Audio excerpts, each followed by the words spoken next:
This video is sponsored by Squarespace. We've speculated, we've theorized, we've hypothesized about ENEL, that god coming back. Maybe it's time? Oda's #1 trump card? I don't know, but I don't get to talk about ENEL a lot. But ENEL's untapped potential, we could look at him as a god who could really shake this world. What if this self-proclaimed god of Skypiea wasn't defeated but actually delayed? Could ENEL, with his newfound lunar knowledge, hold the key to unraveling One Piece's greatest mysteries? ENEL is literally one of the most unforgettable characters in the One Piece universe, even though he has not appeared in the main story since the Skypiea arc. Do you guys remember the chapter when everyone said ENEL was back, jokingly, when it was actually Hiyori healing the scabbards? And of course it was supposed to be funny, but also because ENEL is etched in our hearts. In the anime, if you're an anime only, you're like, what are you talking about? Because there's no hint given about where he vanished to and what happened to him. But luckily the cover story in the manga has answered both of these questions for us, along with revealing something much more important than we can imagine. If you think about it, ENEL stands out as a villain whose story feels deliberately unfinished. Oda has rarely ever introduced a major character without any purpose, and ENEL's journey to the moon suggests he may now hold critical answers to the Void Century, the ancient weapons, and the grander lore of One Piece. Today we are going to uncover why ENEL remains a wild card in the One Piece race. We'll also explore the significance of his defeat, his connection to the moon's secrets, and how his god complex could literally redefine the stakes of the final saga. One Piece in our own world, dreams matter.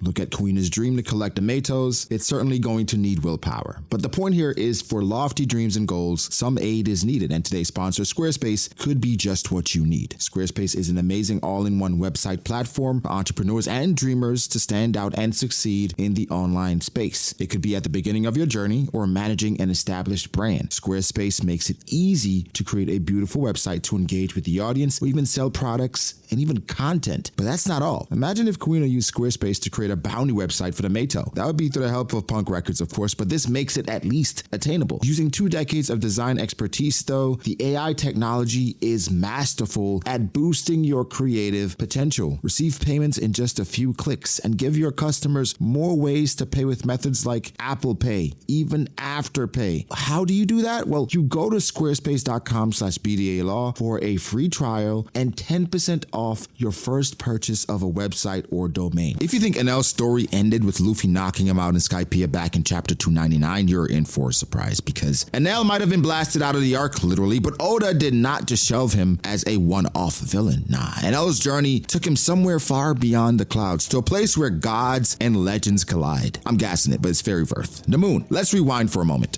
During the Skypiea arc, ENEL was not your typical villain. Sure, he passed judgment on anyone who dared oppose him and treated people like ants beneath his feet, but his ambitions were not random. He was obsessed with the concept of Verth, the soil of the upper yard, which the Skypieans cherished after it shot into the sky centuries ago. For ENEL, though, even the upper yard wasn't enough. His gaze was fixed on something grander, the moon, a place he believed would be his rightful domain. To reach this celestial paradise, ENEL forced his enslaved god's army to construct the Arc Maxim, a massive flying ship powered up by his Goro Goro no Mi abilities, which, to be honest, that might have been divine intervention for him to even acquire that ability. But I digress. The Ark wasn't just a mode of transportation. No, it was a symbol of his god complex. He even planned to take Nami with him as a navigator until Luffy, with his rubber body, immune to ENEL's lightning, delivered one of the most satisfying defeats in the series. That punch, still one of Luffy's best moments. It has to be top 5 in regards to the defeat of enemies, because it's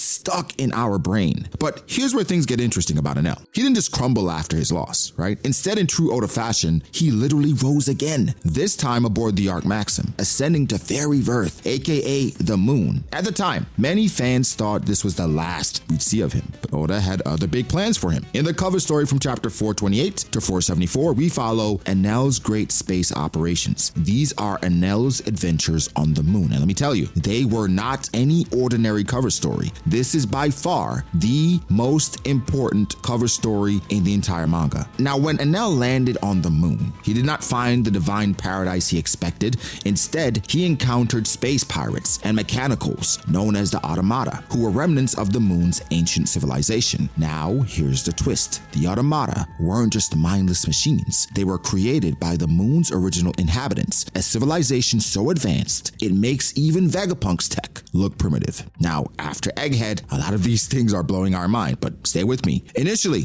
ENEL tried to destroy the Automata, but in a twist of irony, his lightning inadvertently restored their city to its former glory. Now, quick tangent. With One Piece, fate plays such a major role with so many things that happens, even with characters' personalities and how they're altered. Or devil fruits, for example. Does a devil fruit alter your personality, or does your personality draw a devil fruit to you? Either way, topic for another day. The ruins he discovered revealed the origins of the Skypians, the Shandians, and the Birkins, showing that these winged races had once lived on the moon before descending to Earth due to resource scarcity. Enel wasn't just a tyrant anymore. He became the ruler of an ancient city and gained access to knowledge that could cause crazy chaos in the One Piece world. Now, think back to what we know about the Void Century. The world government erased it, the ancient weapons are tied to it and are currently lost, and now we have this mysterious civilization on the moon that predates it all. What? But what if the moon's technology created weapons like Uranus, named after the god of the heavens? It could very well be tied to the skies or even space. If that's the case, Enel's lightning powers might be more important than we ever imagined, since he might be able to control Uranus. The Automata's connection to Vegapunk only deepens this mystery. The Automata seen on Egghead Island have clear ties to the moon, and they were originally created by an old scientist of Karakuri Island, the same place where Vegapunk was from. Now, could Enel's discoveries on the moon provide answers that even Vegapunk doesn't have? It's truly entirely possible. And with One Piece now in its final saga, the stage is set for these long, dormant mysteries to finally come to light. Oda's even hinted at this. In interviews, he mentioned that he wished he'd introduce characters like Enel and Crocodile later in the series, allowing them to showcase their full potential. Now, with Crocodile already making a dramatic return alongside Mihawk, doesn't it feel like Enel's moment is coming? Imagine the sheer chaos if Enel, with his newfound power and knowledge, descended to Earth claiming to be the moon god. But it's not just about power here. Enel holds pieces of One Piece's biggest puzzle: the potential history of the Void Century, the origins of the winged races, and the secrets of the moon. Whether the Straw Hats go to the moon or Enel comes back to Earth, his role in the final saga feels almost inevitable. The real question is, how will he change the game when he does? When compared to villains like Crocodile, Doflamingo, or Blackbeard, Enel stands out due to his celestial connections and untapped potential. Crocodile wanted an ancient weapon to gain control over a kingdom. Doflamingo manipulated a system to consolidate power. Blackbeard thrives on chaos and ambition, collecting devil fruits to build his empire. Enel, however, doesn't seek power in the conventional sense. This guy has literally destroyed Skypiea and other kingdoms he used to rule. His god complex places him on a different plane. He doesn't want to rule through strategy or influence. He believes dominion is his divine right. That makes him both unpredictable and thematically rich, a character whose ambitions could clash with every major faction in very unique ways. Now, Enel's return would bring One Piece's core themes into sharp focus. Luffy embodies freedom, the right to pursue dreams without oppression. Enel, by contrast, represents control, believing his godlike power justifies his dominance over others. Their rematch wouldn't just be a test of strength, it would be a clash of philosophies. But to be honest, Enel needs a new power-up or something to keep up with Luffy, who, with his sun god powers, can easily just destroy him. I'm sure Enel is going after his last fight, and I'm expecting Enel to return with an army, advanced moon weapons, and some very crucial info. As the knowledge Enel gained on the moon could also introduce the theme of divine punishment, if the moon's history ties into the Void Century, Enel might frame his return as retribution for humanity's sins. This would place him in conflict not just with the Straw Hats, but also with the Revolutionary Army, whose ideals of equality would stand in direct opposition to Enel's vision of order through subjugation. Enel's unchecked ambition is a cautionary tale, a reflection of the dangers of power without restraint. His return would force the world to confront its history, its values, and its future. And if you think I'm capping, just remember this. Other than Luffy and Blackbeard, no other character in the story will have any kind of advantage against Enel. Like, Haki's one thing, but you have to remember, Enel has both the speed that could be comparable to Kizaru if he manifested his powers in a great way, and the destructive capabilities of Akainu when he returns. And he will most likely, and this may be gas, most likely possess Conquerors. I know, but Enel has every possible attribute and a personality type, and I think just stuff to have Conqueror's Haki, in my opinion. But we'll see, because if Enel comes back with Conqueror's Haki, and God forbid, or Enel forbid, advanced Conqueror's Haki, the One Piece world is in trouble. Like, seriously, if Enel returns to the One Piece world, his next goal would be to rule the world just like he used to rule Skypiea. And for that, he would need to get One Piece. To Enel, achieving it wouldn't just solidify his claim as a god, but also prove that the world itself exists to serve him. This obsession ties perfectly into his character. Enel doesn't seek power for the sake of ambition like Blackbeard, nor does he fight for freedom like Luffy.